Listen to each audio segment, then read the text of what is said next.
Ladies and gentlemen, good day and welcome to the Vardhman Special Steels Limited Q2 FY26 earnings conference call hosted by Adfactors PR.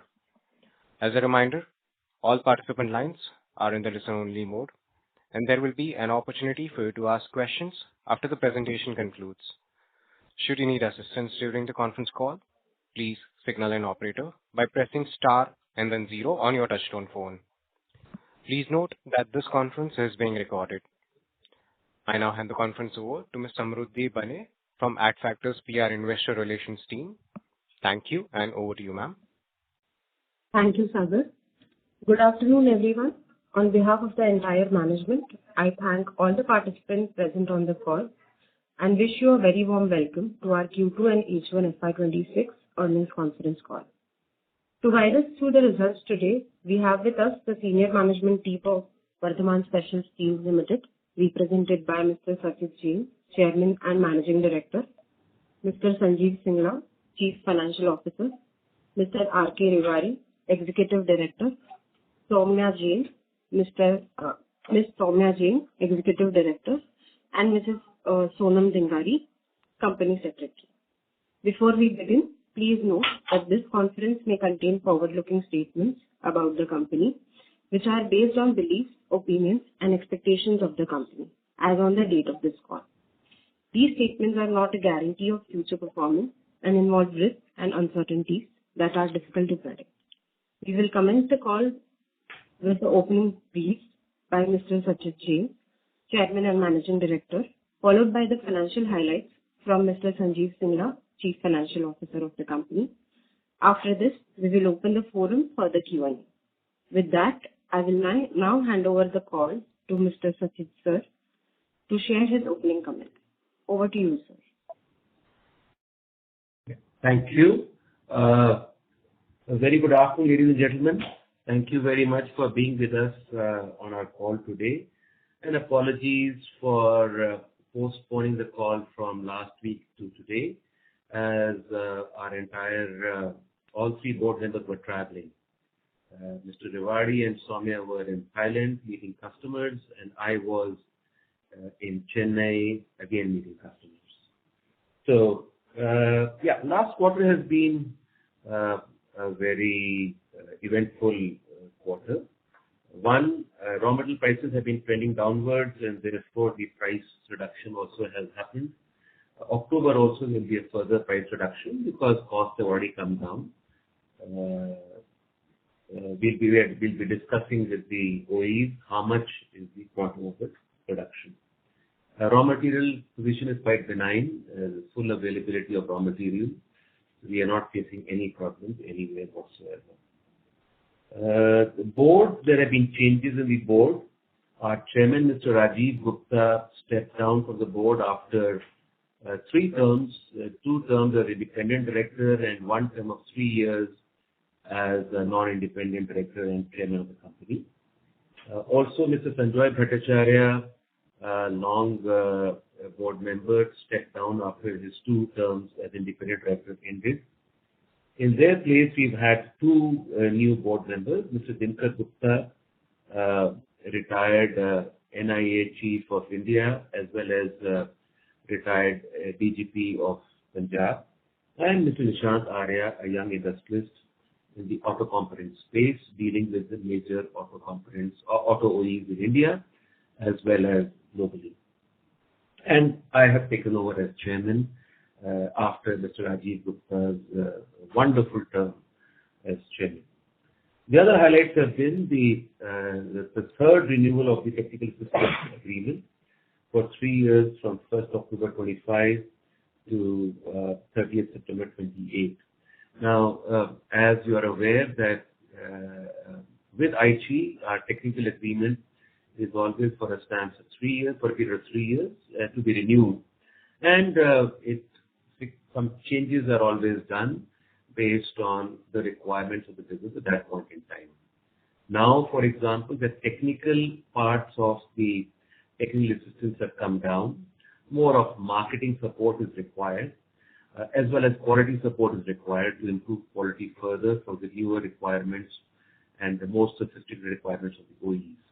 As well as with the planning for the new projects has begun, and IHE's full support is there. So that has also been added to the technical assistance agreement. Now we will have 5 people from IHE posted in India. Earlier we were 3.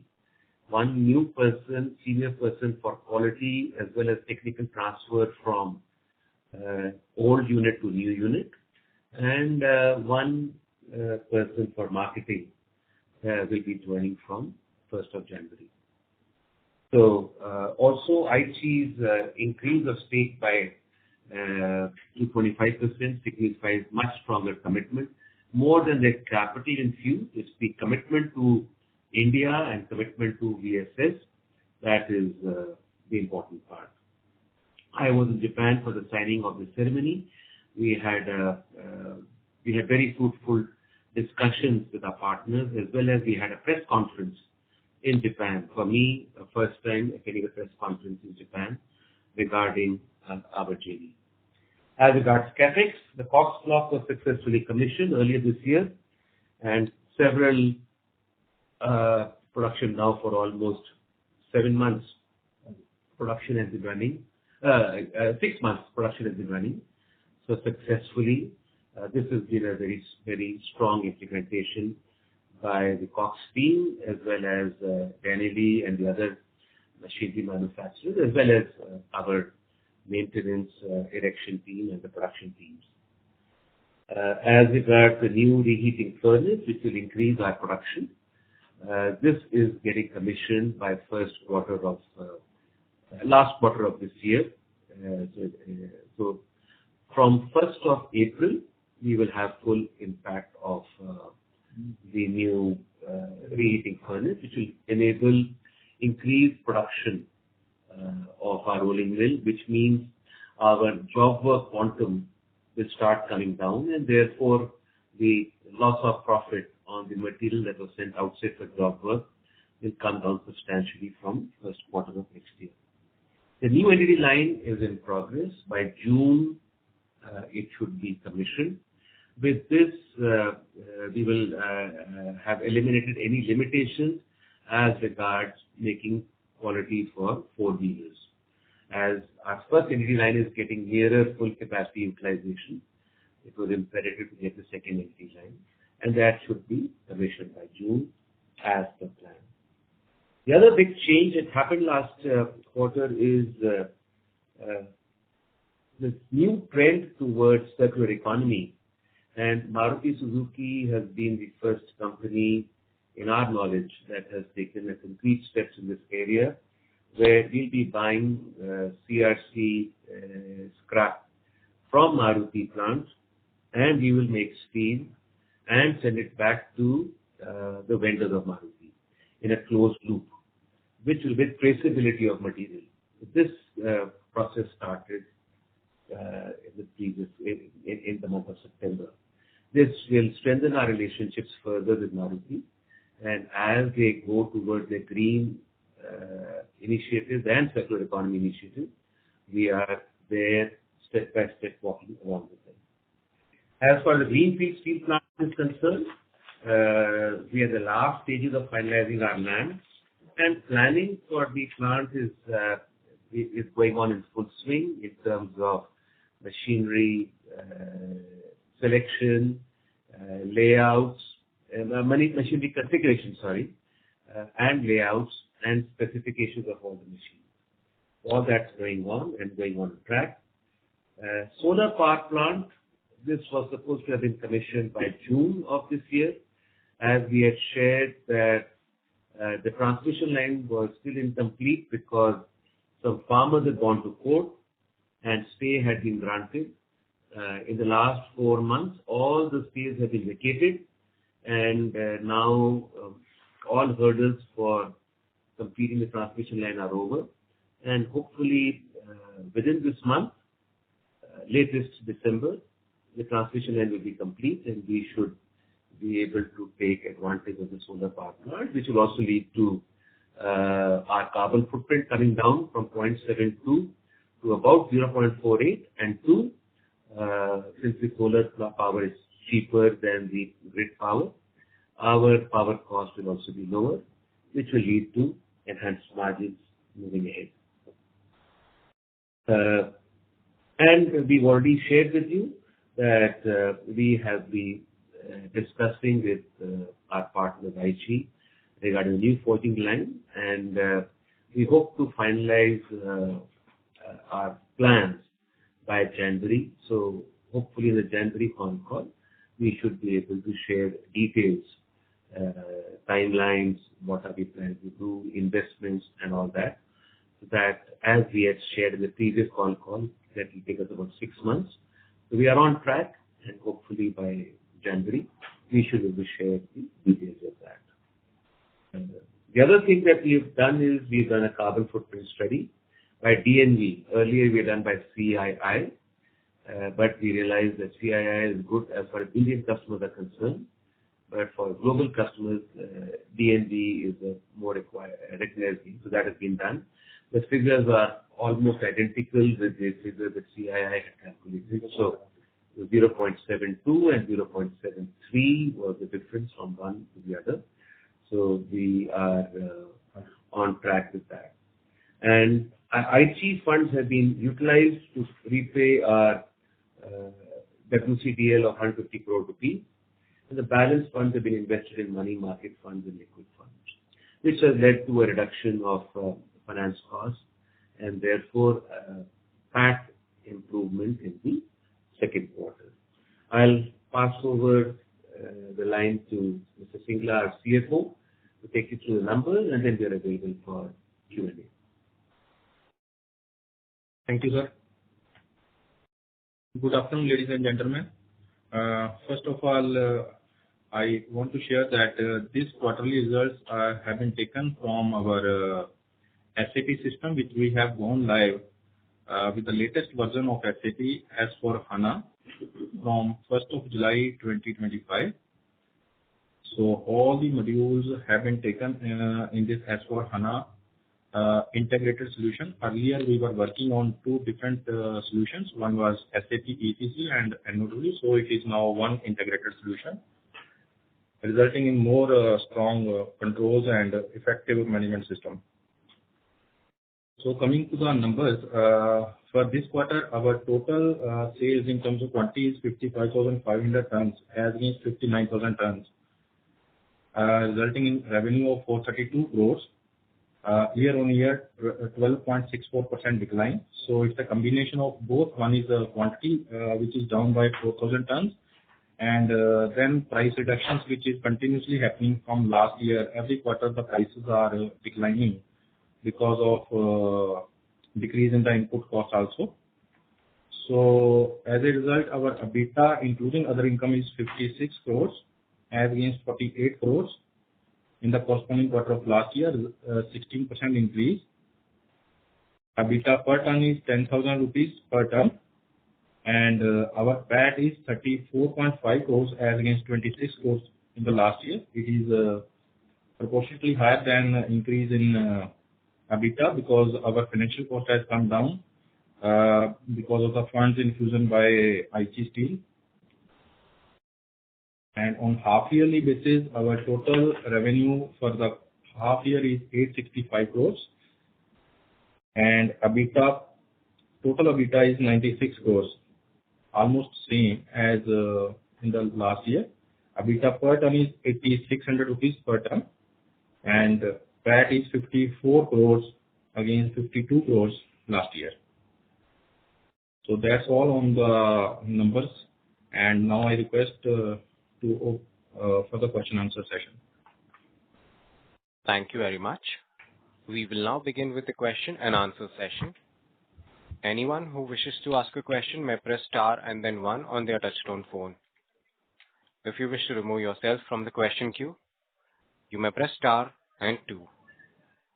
Participants are requested to use handsets while asking a question. Ladies and gentlemen, we will wait for a moment while the question queue assembles. Again, to register for a question, please press star and then one.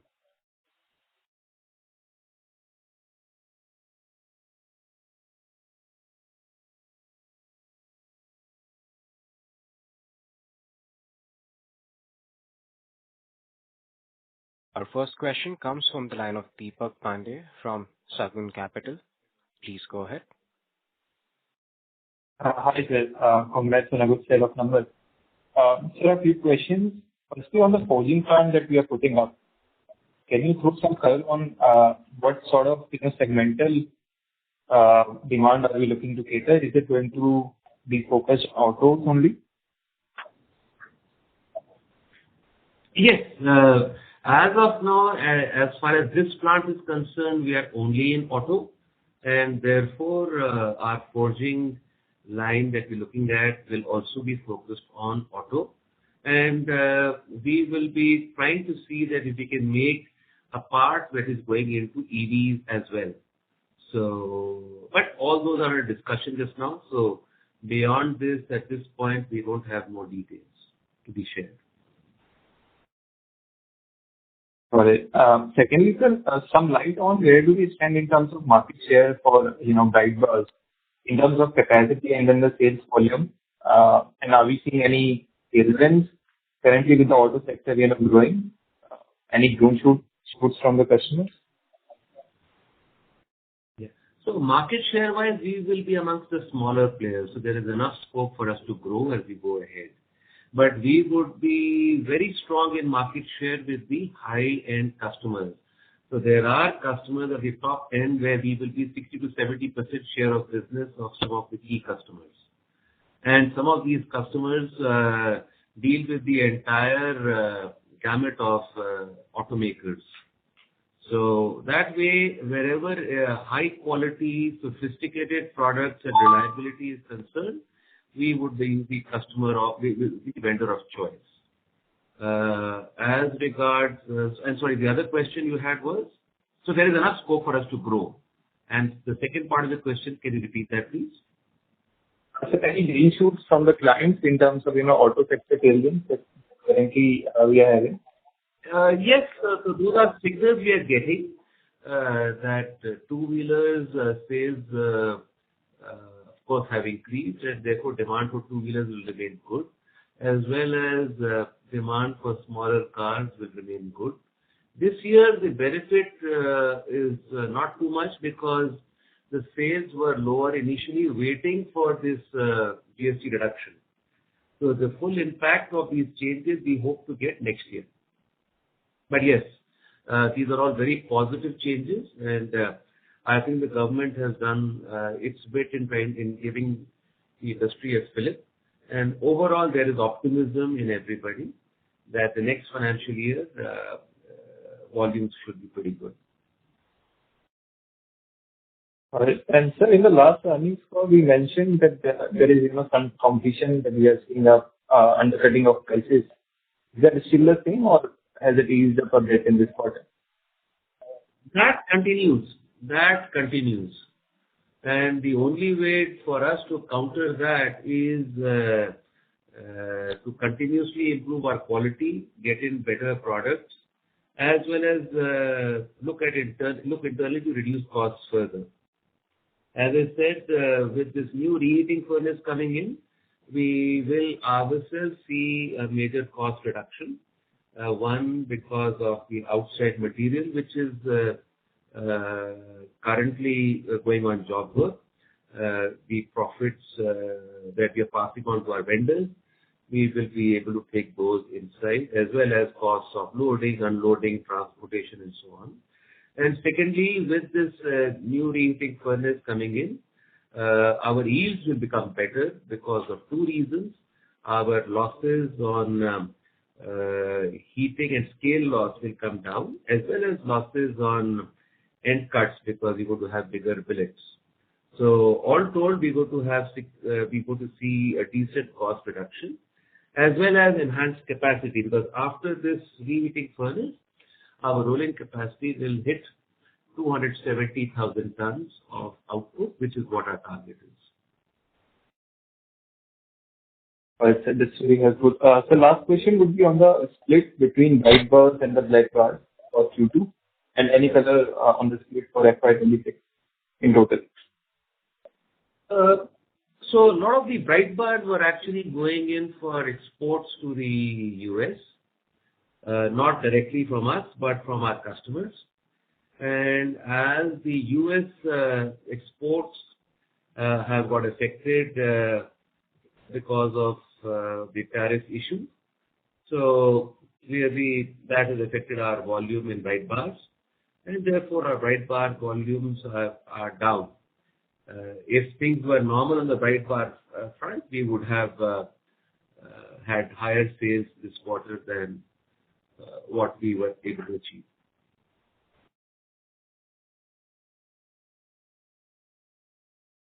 Got it, sir. Thank you.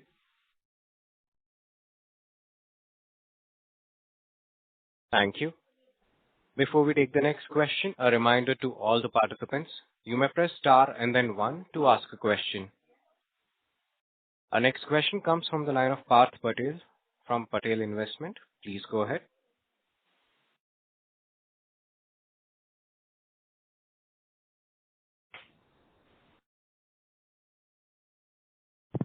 Hello, am I audible? Yes, sir, you're audible now. Please go Okay. ahead. Thank you for the opportunity, sir. I just wanted to check that the EBITDA per ton has been improving sequentially. So, for the coming quarters, can you give me a stable EBITDA per ton that we can take into the modeling?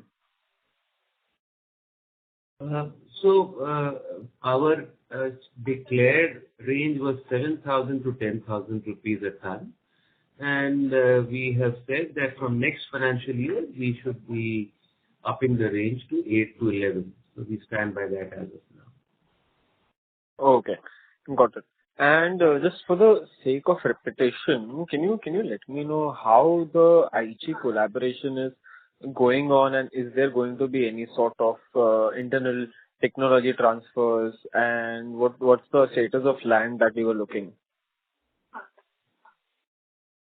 So the collaboration actually is going very well. That's why we have signed the third agreement. And we have increased the number of people who are posted here. They have invested 385 crore rupees to increase their stake to 25%. So all these are signals that they feel that the partnership is going very well. And in terms of specifics, let me share with you what has changed. Our product quality has improved because of know-how transferred by them. Problem-solving approach has improved. Our understanding of certain specific aspects of quality have improved.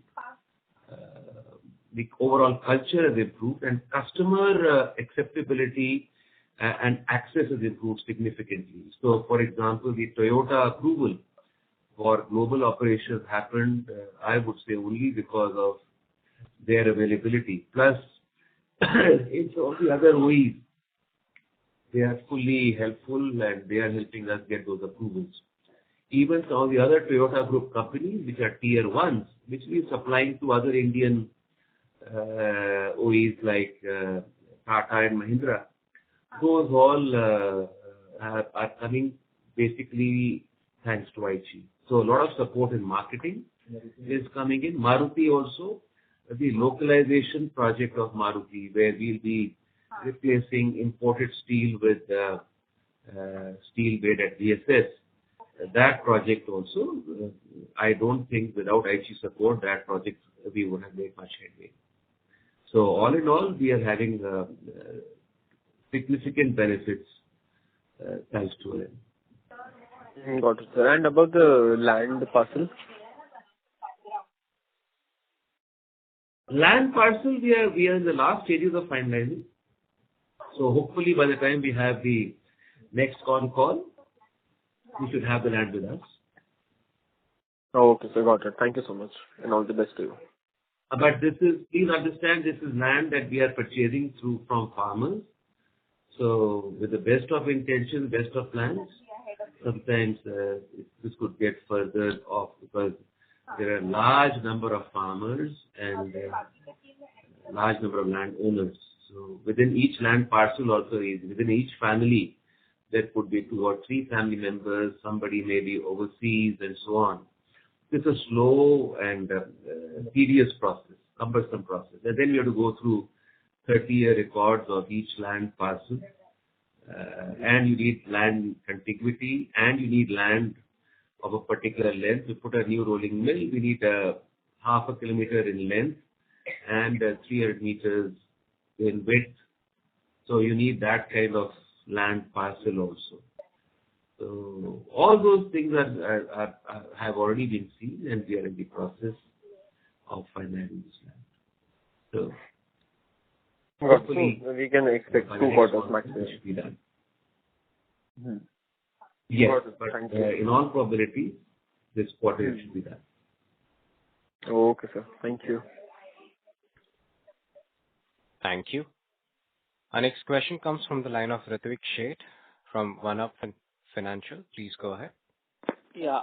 Hi, good afternoon. And sorry, Ritvik, before you raise your question, the timeline of our project completion as of now remains July 29.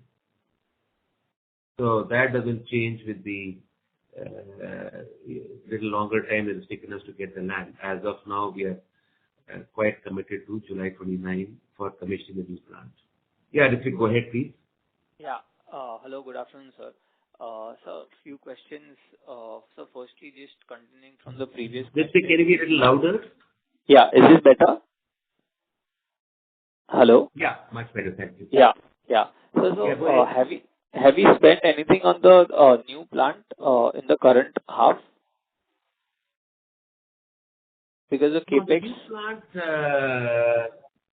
plant, not for the plant, but we have bought a parcel of land for 50 acres, which then we could not complete further. So yes, we have bought some land, which will be disposed of at the right stage, or we are talking to a couple of forging companies who want to come into India, because a lot of other global companies are also getting very excited with the idea of this kind of steel plant, and are examining putting up forging plants near us. So, for now we'll keep this land for some more time, that this land parcel can be sold to a prospective forging company. Otherwise, there are other buyers approaching us for this land. So this land that we bought will be disposed of suitably. Okay. And what is the But amount apart that we from that, spent? no other. Okay. And what is the amount that we spent on this? So we invested about 70 crores. Okay, 70 crores. Okay, sure.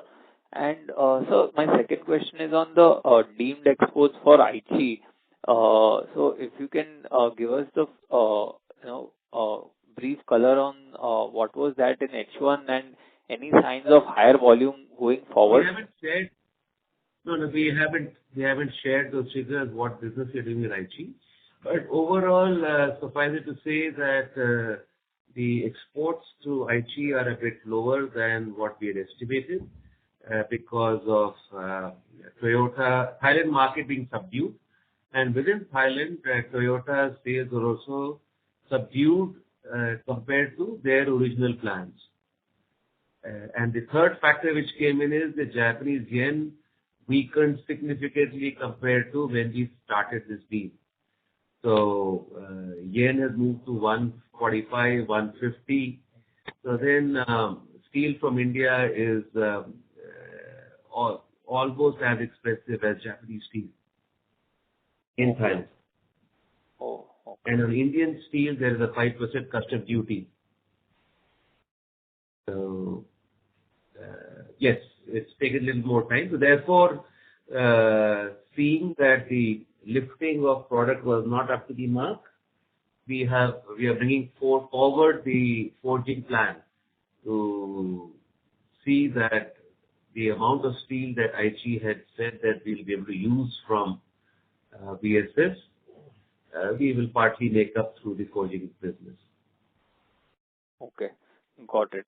And so few quarters ago, you had mentioned that we had given material for approval to a European OEM. So any update on that for the how was the first response from their end, and any signs of any orders coming in? The feedback is very good. The initial feedback is very good. So They had a further visit again. I had visited Europe this year. They visited us again this year, audited again. They are very happy with the way things are going. They have suggested some technical changes for us to make, which will be made by March of this year, and then we'll be ready. So hopefully next financial year, business should start. Okay, great. And so this would be on a long-term contract basis, or it would be on a rolling basis? The new orders It's that normally on come a in. rolling basis. I don't think we have any contract with any OE as of now. Businesses are all regular because they're all repeatable businesses. Sure, sure. And so just one last question. The recycling that we'll start from procuring scrap from Maruti's scrap plant. Would there be any cost savings for us apart from the synergy and getting new business from Maruti? Would there be any- No cost saving. Okay, so scrap would be at And, market. sorry, this is not scrap from their scrapping plant. This is scrap from their manufacturing plant. Oh, okay, got it. Scrap that is generated through the manufacturing process. Okay, sure, got it. From their scrap plant of Maruti, we are anyway consuming 100% of their scrap that they generate. Sure. And so any guidance on volume figures for FY27 and CapEx figure? FY27, as of now, we hope to do about 245,000 tons. Okay. And CapEx? I'm sorry? Oh, there is no major CapEx. The existing CapEx plan already announced is only the implementation of that. Okay. For the new greenfield plant, right? No. New greenfield, we have not announced anything, no plans of investments. This is for the existing plant. They already had announced CapEx plan. Now that will be only that is ongoing. The major chunks of that were, one, the Cox block, which is done, so no more CapEx for Cox block. The reheating furnace will also be done by March of this year, March of this financial year. So again, no further CapEx on the reheating furnace. And the NT line was announced already. So that will be done by June. So that will be continuing. There will be certain other investments in the R&D lab, ETP plant, and as well as there'll be some investments being made in the fume extraction system, improving the fume extraction system to handle the increased production. So and marginal CapEx here and there will be there. But all major CapEx will be finished in the ensuing financial year. There's no new announcements. Okay. Okay, sir. Got it. Thank you and all the best, sir. Yeah, thank you. Thank you. Our next question comes from the line of Radha from B&K Securities. Please go ahead.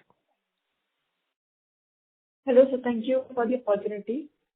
Sir, this quarter, steel prices are down by 11% on a YOY basis.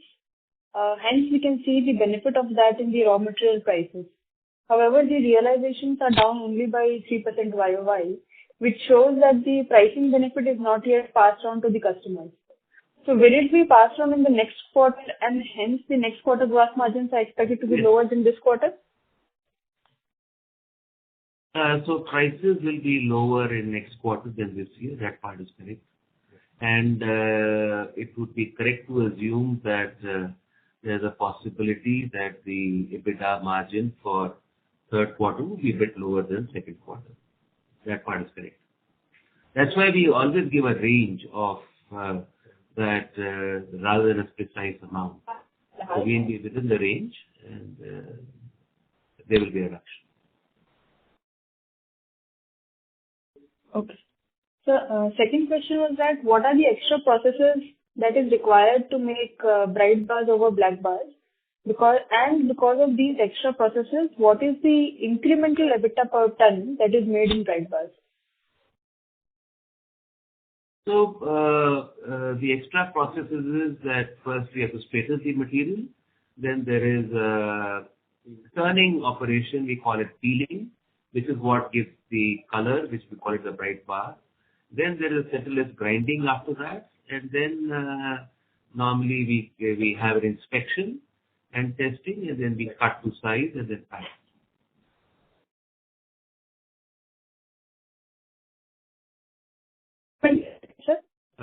There is no defined increase. We have not shared what is the increase in EBITDA thanks to bright bar, because there's no way to compute that, because the prices are specific to customers and they're not necessarily linked to the black bar prices, and there's a standard increase in EBITDA because of bright bar.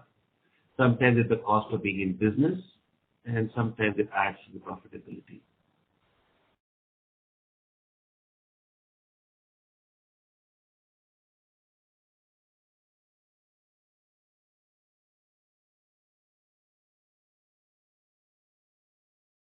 Radha ma'am, does that answer your question?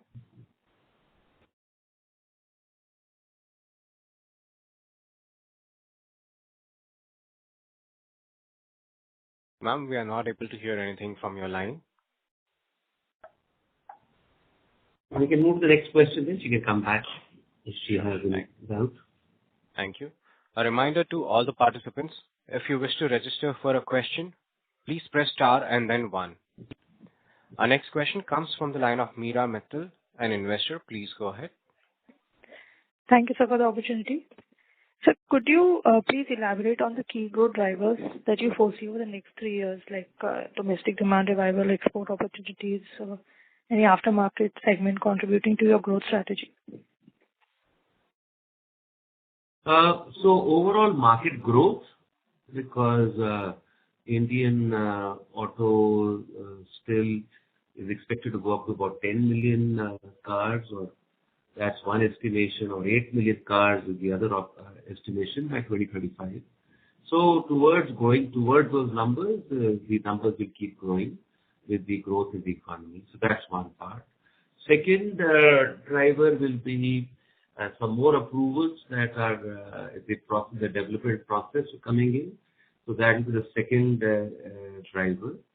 The third driver will be export of components, again coming back, as I said earlier in an earlier question, that in the second quarter we have seen a drop because of drop in exports to the US because of the tariffs.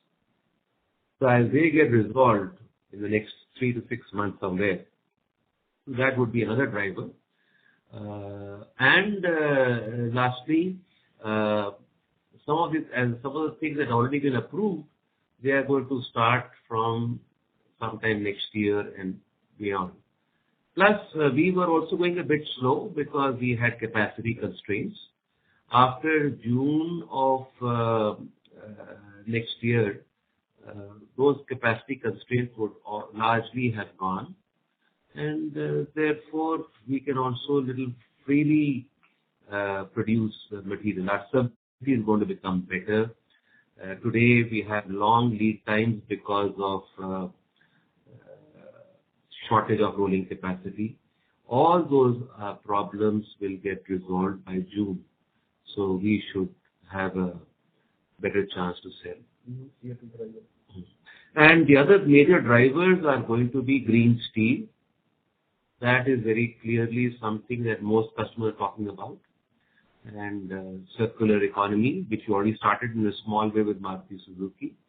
So as Maruti Suzuki increases the percentage of business they want to cover under circular economy, that be one driver. Other OEs, they want to start this circular economy. That would be the second driver. And green steel is the third driver. Okay.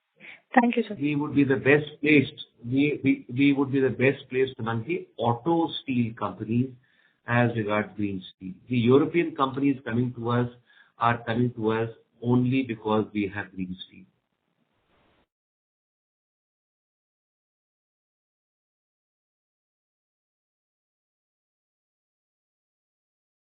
Thank you.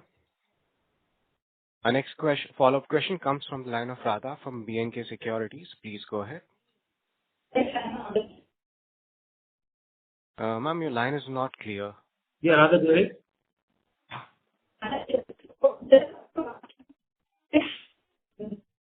No. Sorry to interrupt. Radha, ma'am, your line is not clear. I can't hear you.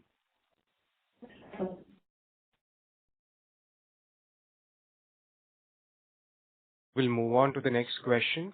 Our next question comes from the line of Nimish Pandya, an investor. Please go ahead. Hello, I'm audible. Yeah, Yes, sir. Please go ahead. Thanks for giving me this opportunity. So basically, I have two questions. My first question is, what portion of your H1 revenue was contributed by the exports? Which regions and product categories were the key drivers of this export growth? Export is not a very large amount. I think it's about 6 to 7% or 8%. So it doesn't change from quarter to quarter. Right, sir. Okay. So my second question is, you had earlier mentioned the plans to raise debt for your upcoming plan. When do you expect to complete this debt Sorry, could you raising? repeat that? You had earlier mentioned plans Can to you raise repeat debt that? for the upcoming plan. Am I audible? Hello. Yes. So there are no plans of raising debt for now because we have enough equity aligned with us. So when we need the cash, as the cash flows are required, so in all probability, the debt will get raised in the year 2027, partly 2026 end, but mostly 2027. Got it, sir. Got it. Thank you. Thanks a lot. Thank you. So as you can see, we plan to keep a conservative balance sheet with the new plant because we have seen many companies who go aggressive on their funding and go on high debt equity and then land up into NCLT and so on. So taking a lesson from that, and as a group, we have a long-term approach, conservative approach. So we will have a lower debt. We have already shared that we will never allow debt equity to go beyond 1:1. Our comfortable figure is 0.75 as the upper end, and target will be around 0.5. So even with this new plant, we expect to be only touching 0.75 for a brief period, if at all, and then coming down quickly to 0.5.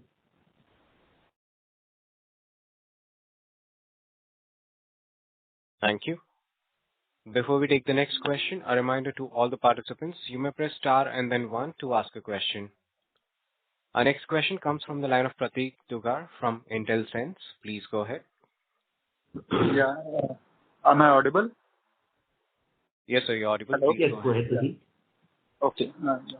First of all, congratulations to the management for a great set of numbers. And I think a lot of initiative has been taken with the Aichi partnership to give us a good growth path for the company. I would just like to ask the management, like, what are the sustainable margins that we see for our business? That's the first question.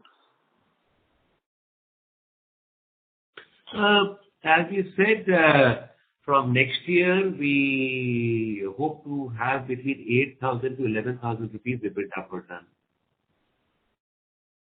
Okay, sir. And do we see, like, right now, I think... All going well, in the next 2 years after that, we hope to increase it further, but we can't, but that is a hope. 8 to 11, there is a reasonable confidence that we'll be in that range from next year. Okay, sure. Okay, sir. That's it. Thank you.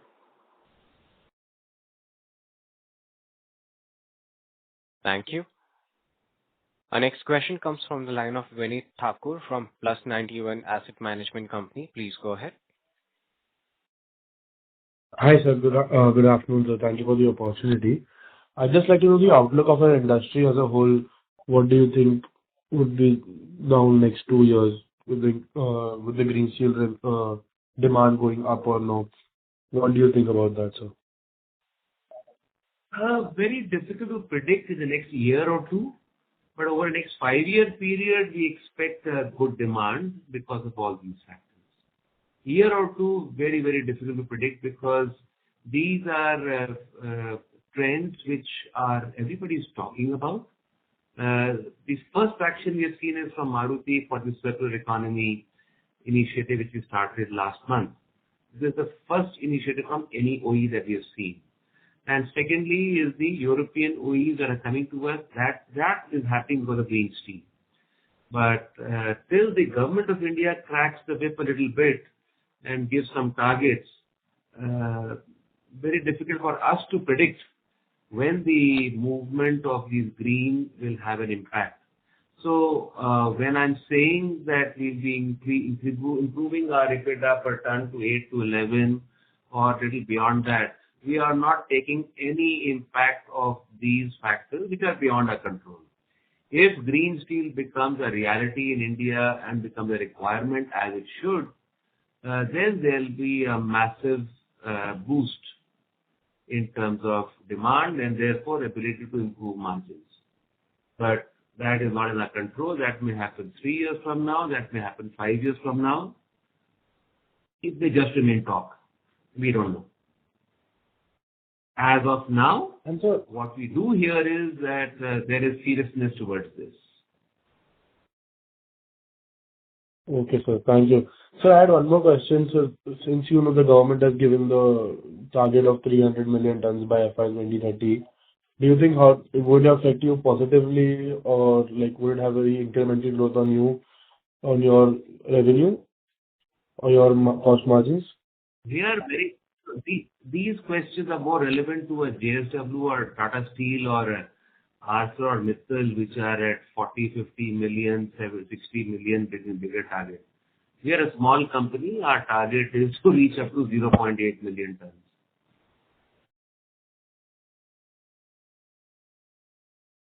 Okay, sir. Thank you so much. Thank you. Participants, if you wish to register for a question, please press star and then 1. Our next question comes from the line of Aniket Ratkar, an investor. Please go ahead. Good afternoon, everyone, and thank you for the opportunity. So, sir, I just want to understand in terms of the strategic outlook, can you throw some light on the reheating furnace upgrade? Hello. The reheating furnace is a higher, is a part of the process. We already have a reheating furnace. Basically, when you make steel, it comes out from the caster in the form of billets. Those billets then get cooled down, but you can't roll cold billets, so they have to be heated again. That machine which does the reheating of billets is called the reheating furnace. So we already had a reheating furnace. There were two issues with that.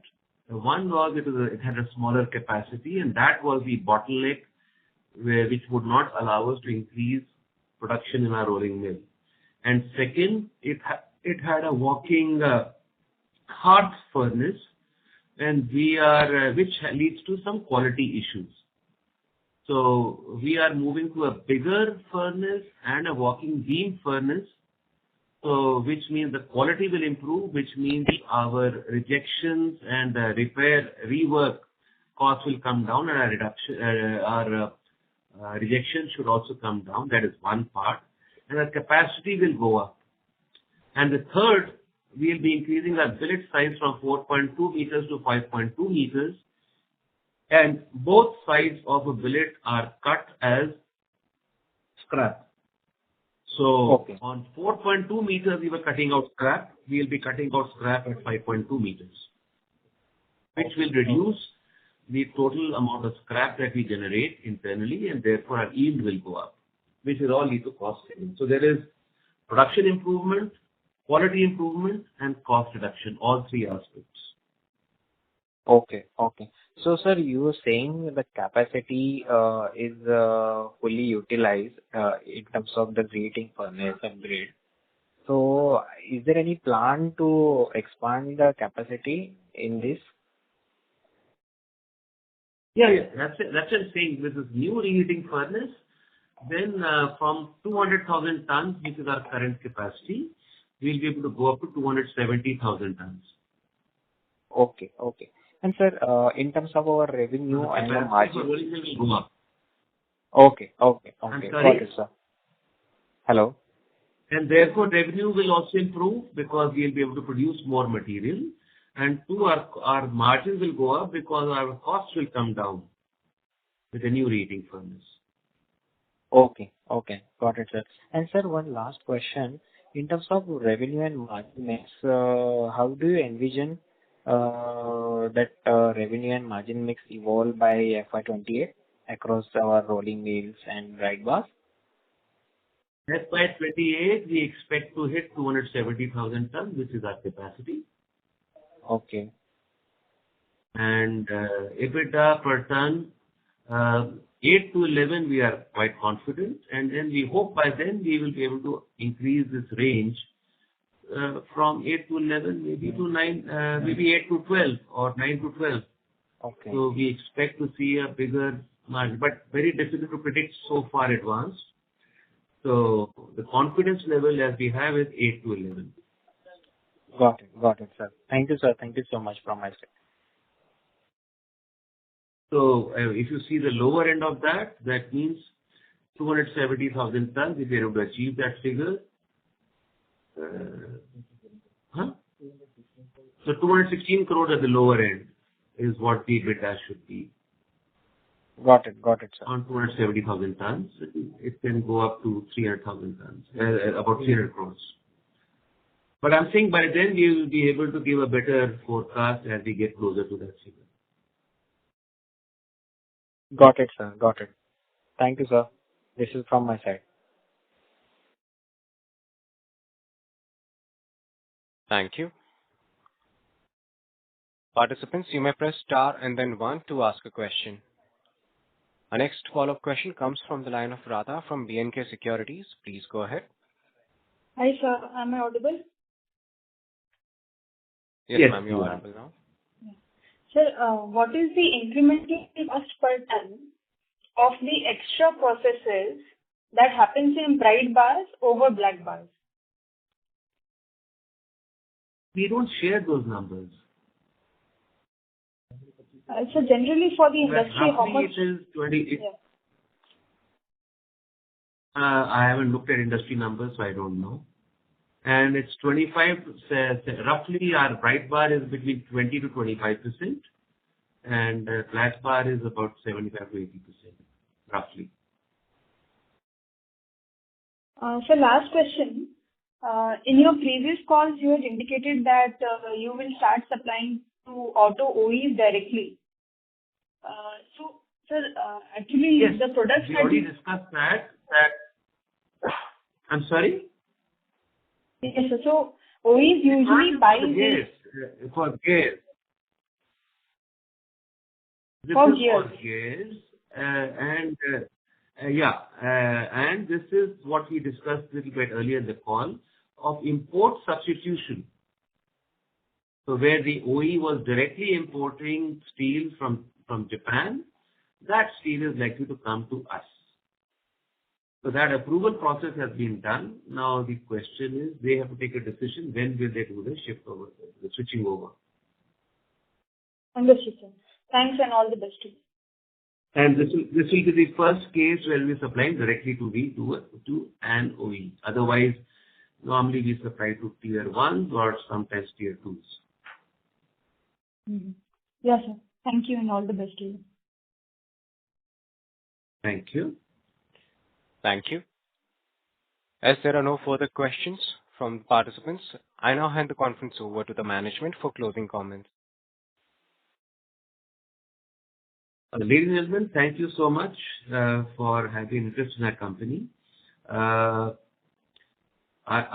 One thing which is very interesting for us is that since I came to this business in 2010, we have been continuously investing in this plant.